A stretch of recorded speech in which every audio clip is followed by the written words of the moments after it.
ఎవరు చెప్పారో గానీ చాలా చక్కగా చెప్పారు. ఎదుటివారి సమస్యలను చూసి సంతోషించుకో, ఒకరోజు నీ పరిస్థితి కూడా అలాగే ఉంటుందని. ఎందుకంటే దేవుడు మనకి ఏదైతే ఇష్టమో దాన్ని మనకిస్తాడు. అలవాట్ల మీద మీరు చాలా స్టోరీస్ వినే ఉంటారు. అలవాటులో పొరపాటని, మన అలవాట్లని బట్టి మన జీవితం ఉంటుందని, ఇలా ఎన్నో వినే ఉంటారు. ఈ అలవాట్లు ఊరికే అవ్వవు. మనం జీవితం అంతా ఈ అలవాట్లలోనే బ్రతుకుతూ ఉంటాం. ఎన్నో అలవాట్లను ఒక్కటిగా చేసి చూస్తే మన జీవితం. చాన్నాళ్ల క్రితం ఒక రాజు ఉండేవాడు. అతను తన ప్రజల్ని, ఆయన ఫ్యామిలీని చాలా చక్కగా చూసుకునేవాడు. కొన్ని రోజులుగా రాజుకి ఆయన మనుషుల మీద డౌట్ వచ్చింది. ఆయనకి చాలా ముఖ్యమైన 3 మంత్రులు ఉండేవాళ్ళు. ఆ 3లో ఒకరి మీద ఫండ్స్ మ్యానిపులేట్ చేస్తున్నాడని, సరిగ్గా పనిచేయట్లేదని రాజుకి డౌట్ వచ్చింది. ఆ 3లో ఎవరు అలాంటివారో తెలుసుకోవడం రాజుకి చాలా కష్టమైపోయింది. అందుకని ఒకరోజు 3ని పిలిపించుకొని ఆయన పుట్టినరోజు వస్తుందని చెప్పి ఒక్కొక్కరికి ఒక్కొక్క బ్యాగ్ ఇచ్చి వేర్వేరు ప్రాంతాల్లో దట్టమైన అడవులకు పంపించాడు. అక్కడ మంచి ఫ్రూట్ ట్రీస్ని వెతికి ఫ్రూట్స్ని ఆ బ్యాగ్లో వేసుకుని సాయంత్రానికంతా తిరిగి రావాలని చెప్పి పంపించాడు. 3 మంత్రులు అడవికి వెళ్లారు. అందులో మొదటి మంత్రి చాలా నిజాయితీపరుడు.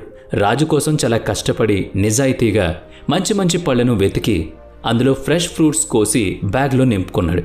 రెండో మంత్రి కొంచెం స్మార్ట్గా ఆలోచించి, రాజుగారికి ఇవన్నీ చూసేంత సమయం ఎక్కడుంటుంది, ఆయనకి ఏమి తీసుకువెళ్ళినా కూడా అన్నీ తిరిగి చెక్ చేయరు కదా అని మంచివా పాడైనవా అని చూడకుండా అక్కడ చెట్టు కింద పడి ఉన్న ఫ్రూట్స్తో తన బ్యాగ్ని నింపేశాడు.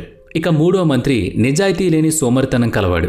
రాజు కేవలం బ్యాగ్ మాత్రమే చూస్తాడు, కానీ అందులో ఏముందో చూసే అవకాశం లేదు అనుకుని అతని దగ్గరున్న బ్యాగ్లో ఎండిపోయిన ఆకులు, కొన్ని చిన్న చిన్న రాళ్లు వేసి మొత్తం బ్యాగ్ నింపుకుని వెళ్ళాడు. సాయంత్రం అయింది.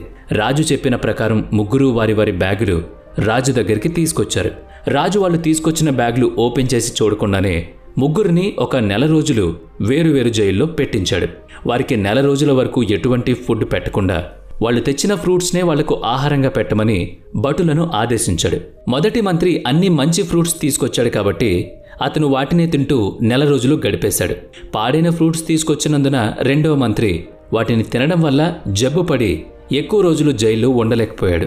ఇక 3వ మంత్రి తన బ్యాగ్లో ఎండాకులు, కొన్ని రాళ్లు ఉండడంతో కొంచెం కష్టపడి ఆ రోజు మంచి ఫ్రూట్స్ తీసుకుని వచ్చి ఉంటే ఈ రోజు నాకు ఏ ప్రాబ్లం అయ్యేది కాదు అనుకుని పశ్చాత్తాపడ్డాడు. కానీ తినడానికి ఏమీ లేక కొన్ని రోజులకే ఆకలితో జైల్లో చనిపోయాడు. సో మనం ఈ కథ వల్ల నేర్చుకున్నది ఏంటి అంటే, మన పనులను బద్ధకంతో వదిలేయకుండా నిజాయితీగా ఎప్పటికప్పుడు చేసుకుంటే మంచిది. బద్ధకించి పనులను వదిలిపెట్టేస్తే ఇప్పటికిప్పుడు మనకి ఎటువంటి ప్రాబ్లం అనిపించకపోయినా ఫ్యూచర్లో దాని ఎఫెక్ట్ చాలా ఉంటుంది. అప్పుడు ఆలోచించినా ఎటువంటి ఉపయోగం ఉండదు. బహుశా ఆ సమయంలో నేను ఆ పని చేసుంటే బాగుండేది, మంచి పొజిషన్కి వెళ్ళుండేవాడిని అనిపిస్తుంది.